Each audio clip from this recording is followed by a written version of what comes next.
ஜென்ரலாக தமிழ்நாட்டுக்கு எங்களுக்கு ஒன்றுமே நடக்கிறதில்ல, மத்திய அரசு எங்களுக்கு ஒன்றும் செய்யறதில்லைன்னு சொல்கிற விஷயத்தில் வரும்போது ஒரு 2-3 விஷயம் சொல்லிடுறேன். எல்லாருக்கும் புரியணும். சும்மா வாக்குச்சாலத்தில் நம்ம இல்லை மத்திய அரசு எங்களுக்கு ஒன்றுமே கொடுக்கறது இல்லைங்க, நாங்கள் கட்டுற வரியை தான் திருப்பி கேட்குறோம், எங்களுக்கு கொடுக்குறீங்களா இல்லையா, அதிகாரத்தோடு கேட்குறோம், எங்கள் உரிமையை கேட்குறோன்றவங்களுக்கு சில விஷயங்களை சொல்ல விரும்புகிறேன். வந்தே பாரத் ட்ரெயின் சும்மா பேச்சுக்கு பாருங்கள், உதாரணம் பாருங்கள். இன்டிகிரல் கோச் ஃபேக்டரி பெரம்பூரில் தான் தயாராகுது. நாடு முழுவதும் வந்தே பாரத் எக்ஸ்பிரஸ் போகுது. இங்கே தான் அதோட உற்பத்தியை மத்திய அரசு எடுத்துகிட்டு வந்து பெரம்பூரில் ஐசிஎஃப் ஃபேக்ட்ரியில் கொடுக்குறாங்க. அது தமிழ்நாட்டுக்கு கொடுத்ததா கணக்கு இல்லைங்களா? ரெண்டாவது, 4 வந்தே பாரத் ட்ரெயின் தமிழ்நாட்டில் ஆப்ரேட் ஆகுது. இல்லைன்னா நாம் என்ன சொல்லுவோம், சரிங்க இங்கே எல்லாம் தயார் பண்ணுறீங்க, ஆனால் வடக்கத்தி நாட்டுக்கு எடுத்து போய்டுறீங்களே, எங்களுக்கு ஒன்றும் கொடுக்கலையான்னுவீங்க. 4 நம்ம எல்லாரும் சொல்லக்கூடிய வார்த்தை தான் அது. நான் இப்போ சொல்கிறேன் உங்களுக்கு, 4 வந்தே பாரத் இங்கே இன்ட்ரடியூஸ் ஆகிருக்குது. எங்கேருந்து எங்கே? சென்னையிலேருந்து விஜயவாடா போகுது ஒன்று, இன்னொன்று சென்னையிலேருந்து கோயம்புத்தூர் போகுது, 3வது சென்னையிலேருந்து மைசூர் போகுது, 4வது சென்னையிலேருந்து மதுரை வழியாக திருநெல்வேலி போகுது. வந்தே பாரத் இங்கே 4 ஓடுது. சரி, உங்களுக்கு ரீசெண்டாக பிரதமரை வந்து வந்தே பாரத் எக்ஸ்பிரஸுக்கு சவுத் இந்தியாவில் மைசூர் வரைக்கும் கூட ஏப்ரல் மாதம் நவம்பர்லேயே பண்ணிட்டு போயிட்டாரு. இங்கே இன்னொன்று new integrated terminal building Chennai international ஏர்போர்ட்டில் ஓப்பன் ஆயிடுச்சு. உங்களுக்கு தெரியும் அதோட செலவு எவ்வளவு? 1260 கோடி ரூபா. தமிழ்நாட்டில் தான் இருக்குது அந்த சென்னை டெர்மினல். அந்த சென்னை டெர்மினலுக்கு செலவு பண்ணது மத்திய அரசு. அடுத்தது international cruise terminal operationalised at Chennai. June 2023 cruise terminal ஒன்று நம்ம ஆரம்பிச்சிருக்கோம். அதுக்கு 17 கோடி ரூபாயில் அந்த க்ரூஸ் டெர்மினல் தமிழ்நாட்டில் தான் செய்யப்பட்டிருக்கு. அதை தவிர 2014 கணக்கு எடுத்தீங்கன்னா சென்னை மெட்ரோ 54.1 கிலோமீட்டர் தூரத்துக்கு கட்டப்பட்டிருக்கு, ஆப்ரேஷனல் ஆகிருக்கு, வண்டி ஓடுது. அதை தவிர 118.9 கிலோமீட்டருக்கு மெட்ரோ இன்னும் கட்டிக்கிட்டு இருக்கோம். ஸோ மொத்தமாக அது கம்ப்ளீட் ஆயிடுச்சுன்னா உங்களுக்கு கிட்டத்தட்ட 170 கிலோமீட்டருக்கு தமிழ்நாட்டில் 2014 கட்டப்பட்ட மெட்ரோ ரயில் ஓடும். இது மத்திய அரசு தான் பண்ணுது. இதை தவிர சென்னை பெங்களூர் எக்ஸ்பிரஸ் வே, அதுக்கு 50,000 கோடி செலவில் அது கட்டப்படுது. 150 கிலோமீட்டர் ஈஸ்ட் கோஸ்ட் ரோடு, அதோட எக்ஸ்பான்ஷன் ஒர்க்குக்கு 3000 கோடி கொடுக்கப்பட்டிருக்கு. இப்படியாக நான் சொல்லிட்டே போனேன்னா இன்னும் நிறைய விஷயம் சொல்லலாம். பட் முக்கியமாக வரி பணத்தை பற்றி கூட நம்ம மக்களுக்கு தெரிய வேண்டிய அவசியம் இருக்குது. அதை ஒரு 2-3 நிமிஷத்தில் பேசி முடிச்சுட்டு உங்கள் டைம் எடுத்துக்கல. அதுக்கப்புறம் பயனாளிகளை நம்ம கேட்போம் அவங்க அனுபவம் எப்படி இருந்துச்சு. நம்ம டோட்டல் டாக்ஸ் டெவல்யூஷன் தமிழ்நாட்டுக்கு பண்ணுறதுக்கு 2,88,627 கோடி. 2,88,627 கோடி ரூபா டாக்ஸ் மொத்தமாக டிவால்வ் ஆகுது இங்கே. அதை தவிர கிராண்ட்ஸ் அண்ட் எய்ட், அதாவது கிராண்டாக கொடுக்கறது, அது டாக்ஸ்லேருந்து வருதுனாலும் கிராண்ட் நீங்கள் அதை திருப்பி கொடுக்க தேவையில்லை. இந்த டாக்ஸும் திருப்பி கொடுக்க தேவையில்லை. சொல்கிறேன் உங்களுக்கு, கிராண்ட்ன்ற கேட்டகரியில் 2,58,338 கோடி வருது. இதெல்லாம் சேர்த்து போட்டிங்கன்னா, இதை தவிர ஃபைனான்ஸ் கமிஷன் மூலமாக சொல்லப்பட்ட பணம் நம்ம கொடுக்குறோம். ஆமாங்க, அது எங்கள் உரிமை, எங்களுக்கு கொடுக்குறீங்க. எல்லா ஸ்டேட்டுக்கும் கொடுக்குறோம், அவங்கவுங்க உரிமைக்கு அவங்கவுங்களுக்கு கொடுக்குறோம். ஃபைனான்ஸ் கமிஷன்னால் சொல்லப்படாத ஒரு விஷயம், கோவிடுக்கு அப்புறம் ஒவ்வொரு ஸ்டேட்டும் சீக்கிரத்தில் வளரணும், நல்ல வெளியில் வரணுன்றதுனால ஒரு ஸ்பெஷல் அசிஸ்டன்ஸ், கேபிட்டலுக்கு நீங்கள் ஏதாவது இன்ஃப்ராஸ்ட்ரக்சர் கட்டிக்கோங்க, ரோடு போட்டுக்கோங்க, இல்லை ஒரு டேம் கட்டுறீங்கன்னா கட்டிக்கோங்க அப்படின்னு சொல்லி கொடுத்த பணம் 6,412 கோடி. இது ஃபினான்ஸ் கமிஷன் சொல்லிங்க.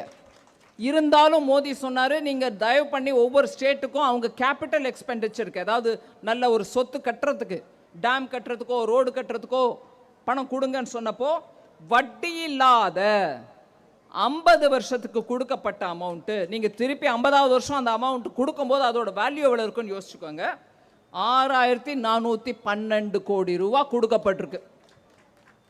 ஸோ இதெல்லாம் மொத்தம் சேர்த்தா 6,96,666 கோடி ரூபாய் தமிழ்நாட்டுக்கு கொடுக்கப்பட்டிருக்கு. இப்போ எதுக்கு நான் இதை விவரமாக சொல்கிறேன்னா, நாங்கள் கட்டின வரி பணம் தானே, எங்கள் வரி பணத்தை எங்களுக்கு திருப்பி கொடுங்க அப்படின்னு கேட்குறோம். வரி பணத்துலேருந்து தான் எல்லாருக்கும் போகுது. சென்ட்ரல் கவர்மெண்ட்டுக்கிட்ட வேறு ஒன்றும் இல்லை. அந்த வரியிலேருந்து வர பணத்தை எல்லா ஸ்டேட்டுக்கும் பங்கீடு போடுறோம். ஸோ ஃபைனான்ஸ் கமிஷன் ரெக்கமெண்டேஷனும் அதை தவிர இருக்கக்கூடிய கோவிடுக்கு அப்புறம் நம்ம கொடுக்கப்பட்ட சென்ட்ரல் கவர்மெண்ட் கிராண்ட் இதெல்லாம் சேர்த்து போட்டால் நான் சொன்னேன் இல்லை, 6,96,666 crores. நான் ஜிஎஸ்டி விஷயத்தை ஒரு நிமிஷம் கழிச்சு பேசுகிறேன். டைரக்ட் டாக்ஸ், அதாவது income tax, corporate tax, company ஒரு பெரிய கம்பெனி இருக்குது, அந்த கம்பெனி அவங்களுக்கு வருமானம் எவ்வளோ வருதோ பார்த்துட்டு அதுலேருந்து வரக்கூடிய டாக்ஸ், இதெல்லாம் சேர்த்து போட்டால் 2014லேருந்து 22-23 வரைக்கும் தான் என்கிட்ட நம்பர். 23-24க்கு இந்த மார்ச் மாதம் வந்தால் தான் நம்பர் கிடைக்கும். அதனால் இந்த வருஷத்தை நான் சேர்க்கலை. அந்த அம்மா ஏதோ சொல்லிட்டு போனாங்களே தவிர இந்த வருஷம் ஏன் சேர்க்கலன்னு கேட்காதீங்க. இந்த வருஷத்து அமௌண்ட் இப்போ என் கையில் இருக்காது. 2014லேருந்து ஆரம்பித்து 22-23, அதாவது 23 மார்ச் 31 வரைக்கும் தமிழ்நாட்டிலேருந்து direct tax collection, income tax, corporate tax மூலமாக வந்தது. ஜிஎஸ்டி விஷயம் நான் அப்புறம் சொல்கிறேன்னு சொன்னேன். தமிழ்நாட்டிலேருந்து வந்த அமௌண்ட்டு 6,23,713 crores, 13.3 crores. 6,23,713.3 crores. நான் அமௌண்ட்டு கொடுத்தது எவ்வளோ சொன்னேங்க? 6,96,666 crores கொடுக்கப்பட்டிருக்கு. 6,23,713.3 டைரக்ட் டாக்ஸ் மூலமாக மத்திய அரசுக்கு தமிழ்நாட்டிலேருந்து வந்திருக்கு. இது சொன்ன உடனே இந்த 6,23,000 கூட தமிழ்நாட்டில் இருக்கிறவங்க மாத்திரமே போட்டாங்கன்னு ஒரு தப்பு அபிப்பிராயம் வரும். பட் தமிழ்நாட்டில் ஒரே கூடிய இன்கம் டேக்ஸ் கட்டக்கூடிய அவங்க ஹிந்தி பேசுகிறவங்களா இருந்தால் கூட இங்கே கட்டுறாங்க அவங்க. சரிங்களா? ஸோ கொடுத்தது எவ்வளவு, வந்தது எவ்வளவு அப்படின்னு கொஞ்சம் நிறைய நேரம் இதில் செலவழிக்க விரும்புகிற மக்கள் இதை பார்த்துக்கோங்க. இதை தவிர ஜிஎஸ்டி, இதை தவிர இன்னும் ஒரு விஷயம் முக்கியமாக ஹைலைட் பண்ணோம். எனக்கு 96-97லேருந்து ஒரு விஷயம் பெண்டிங்காக இருந்துச்சு எல்லா ஸ்டேட்டுக்கும், தமிழ்நாட்டுக்கு மாத்திரம் இல்லை.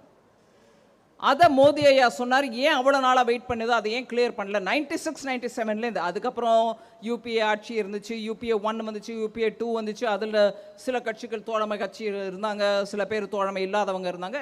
எங்கேயும் எப்பவும் அதை தீர்த்து வைக்கிறதுக்கான முயற்சி நடக்கலை. மோடி ஐயா வந்து 21ல் அதை தீர்த்து வைங்கன்னு சொன்னதன் காரணமாக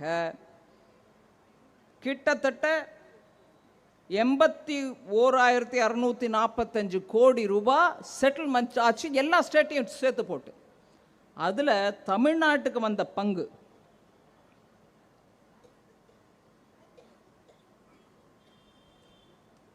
$3,225 கோடி.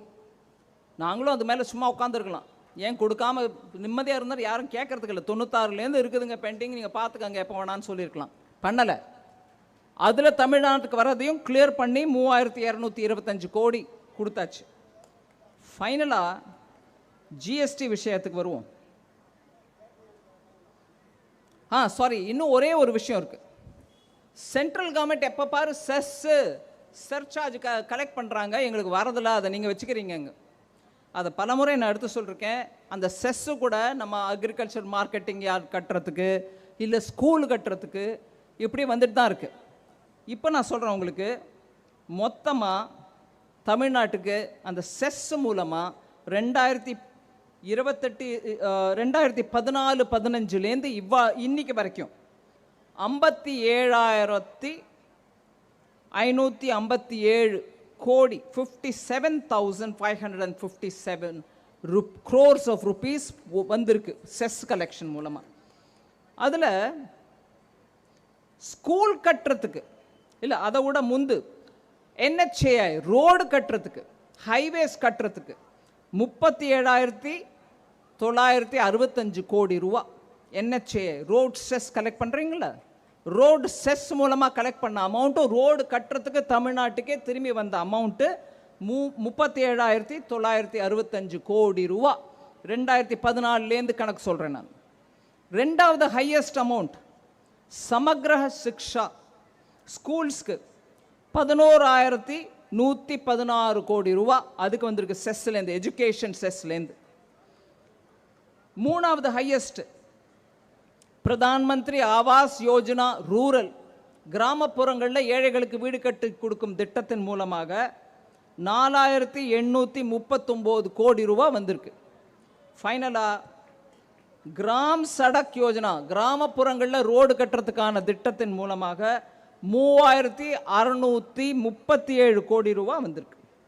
ஸோ இதெல்லாம் மத்திய அரசு செஸ்ஸாக கலெக்ட் பண்ணதோ டாக்ஸாக கலெக்ட் பண்ணதோ தமிழ்நாட்டுக்கு திருப்பி கொடுக்குறோம். அதை தான் எடுத்து சொல்கிறேன் நான். நீங்கள் ஃபைனலாக ஜிஎஸ்டி பற்றி எப்போதும் கேள்வி கேட்பாங்க.